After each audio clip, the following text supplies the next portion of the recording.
de você falando sempre, isso é uma coisa que é muito interessante, de que quando uma pessoa, né, que tem essa... Às vezes tem uma predisposição maior a algum vício, por exemplo, cigarro. E você tira isso dela, ela costuma alocar esse vício em algum outro lugar, né? É isso que acontece? Por exemplo, pega o Alcoólicos Anônimos. Uhum. Você pode se viciar no Alcoólicos Anônimos. Sabe? Aham. Muitas vezes o Alcoólicos Anônimos é a troca do vício. É isso que... Cara, isso daqui é um tema muito delicado, Lutz, porque eu temo que as pessoas não vão conseguir entender a forma que eu penso.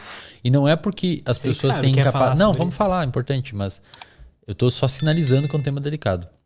Não é porque as pessoas, eu falo isso que a galera acha que eu tô subestimando eles. Não, eu tô me subestimando. Eu acho que eu não vou conseguir explicar o que eu quero dizer. Na minha cabeça tá tudo claro, mas eu não sei se eu vou conseguir traduzir isso em palavras para vocês. Então peço que você tenha empatia e de entender que quem vos comunica aqui teme não conseguir comunicar de uma forma suficientemente adequada. Mas assim, a palavra vício foi a gente que criou. Não existe, tipo assim, o seu cérebro, ele não foi construído com a ideia da palavra vício já existente. O seu cérebro evoluiu, não existia a palavra vício na evolução das espécies. Sabe? Então seu cérebro evoluiu, ele simplesmente evoluiu. O que caracteriza um vício? Tipo assim, psicologicamente falando, a definição de vício. Um comportamento, podemos caracterizar o vício como um comportamento que se você não fizer tem abstinência, ou que você precisa aumentar as doses daquilo para ter o mesmo efeito. Seja lá a definição de vício, ou é uma coisa que te atrapalha significativamente na sua vida, mas seja lá a definição de vício, do ponto de vista cerebral estritamente, neurobiológico, teoricamente você pode se viciar em qualquer coisa. Ou melhor, você pode... Deixa eu tentar reformular. Neurobiologicamente, as áreas do seu cérebro envolvida com o vício, por exemplo, você pega uma pessoa viciada em álcool. Tá. Isso é dependente de álcool. É um alcoolista. O termo técnico é um alcoolista. Pessoa alcoólatra ou alcoolista. Você vai olhar o cérebro dessa pessoa, ela tem um aumento de atividade de uma região chamada de núcleo accumbente, que é o sistema de recompensa, quando ela detecta no ambiente alguma ideia que lembre a ela álcool. Então você pega um alcoolista, coloca aqui, bota uma máquina de ressonância magnética na cabeça.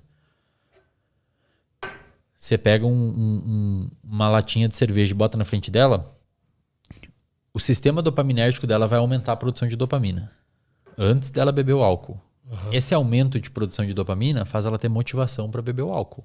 Perfeito? Tá. Então ela tem um sistema dopaminérgico desajustado. Quando ela vê o álcool, ela acaba tendo motivação para buscar o álcool. Ou ela vê coisas que lembram o álcool, tipo bar, a pessoa que sempre bebe com ela. Isso é um gatilho para aumentar a dopamina e fazer a pessoa querer buscar aquela substância prazerosa, recompensadora.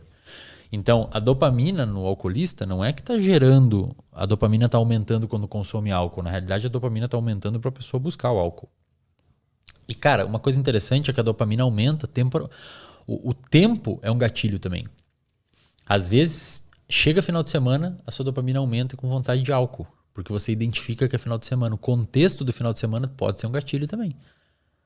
Total. E você acordou sábado e tal, você começa a vir aquela vontade de tomar uma. O sábado pode ser o gatilho. É muito louco. O dia pode ser o gatilho. A pessoa pode ser o gatilho. Uma casa, um ambiente pode ser o gatilho. Isso acontece com pessoas com problema com pornô também. Pessoas com problema com pornô, até tem um paper que saiu no braço da revista Nature mostrando se pornô pode ou não ser viciante, no sentido de dependência mesmo comportamental. Porque eles viram que quando você mostra para pessoas que assistem pornô imagens de silhueta de mulher, silhueta de homens e tal, ocorre a mesma coisa. A dopamina da pessoa aumenta. Entendeu? Fazendo a pessoa buscar aquele comportamento de consumir. Então, teoricamente, esse comportamento de você ativar o seu sistema motivacional frente a um gatilho externo, teoricamente pode acontecer com qualquer coisa. Inclusive com estudo. Inclusive com estudo. Ver um livro pode te fazer. Cara, ver um livro, ver alguém falando sobre um conteúdo, ver o título de um artigo, ver uma revista. Cara, aquilo pode aumentar tanto sua dopamina que você fica meio que você precisa daquilo, você quer aquela substância, que seria o estudo. Isso pode acontecer com corrida. Tanto é que quando você pede para pessoas se imaginarem, atletas profissionais se imaginarem correndo e tal, geralmente a dopamina deles aumenta pra caramba. Quando eles se imaginam no parque, no lugar, na academia. Caraca. E é louco, cara, porque existem indicativos que de fato isso pode ser comparado com vício. Porque se você pega um atleta profissional que treina com um volume muito intenso e muito grande, e essa pessoa lesiona, muitas vezes ela fica com o humor extremamente afetado. Vai ficar mal, às vezes até com comportamento depressivo. Então, essa parte, teoricamente, você consegue viciar em qualquer coisa. Teoricamente, você consegue fazer com que o seu comportamento fique dependente de alguma coisa.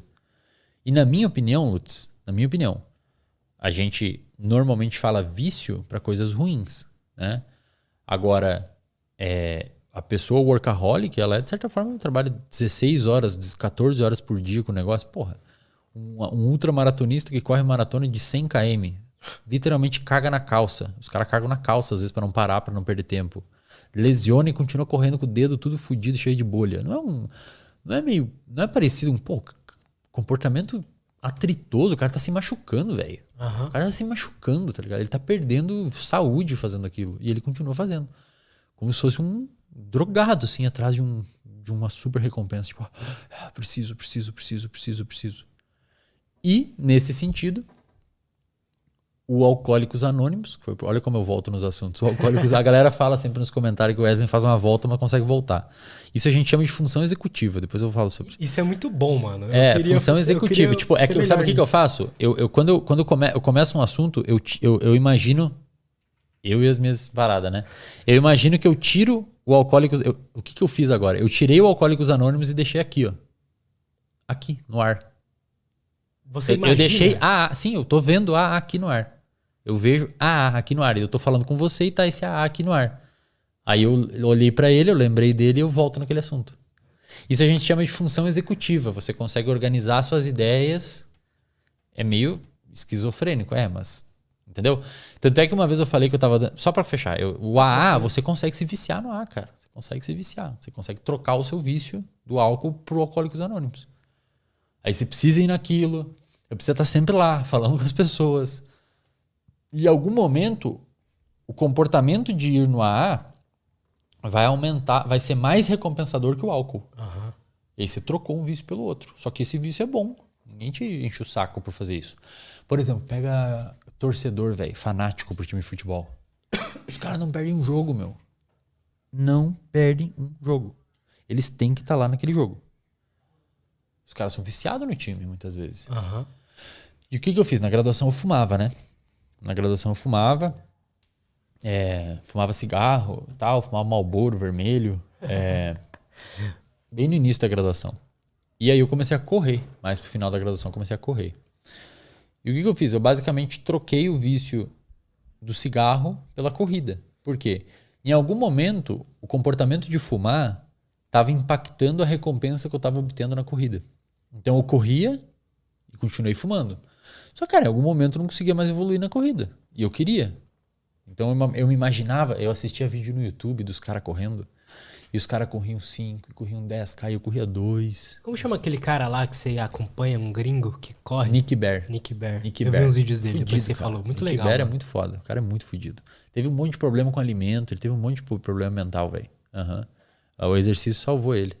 É muito massa. Que foda. E aí, tipo assim, eu vi os caras correndo, os caras correm 5, 10 km. E eu me imaginava correndo em 5, 10 km. Ou seja, a latinha de cerveja pro cara alcoólatra tá lá. E ele se imagina bebendo aquele álcool e ele tá motivado em beber aquele álcool. Esse é o gatilho dele. O meu gatilho era os 10 km. Eu falava, porra, eu tô com muita vontade disso. Eu quero isso pra mim. É igual o cara com álcool. Eu quero isso pra mim. Eu quero beber aquele álcool. Ele tá com dopamina alta pra buscar aquela recompensa.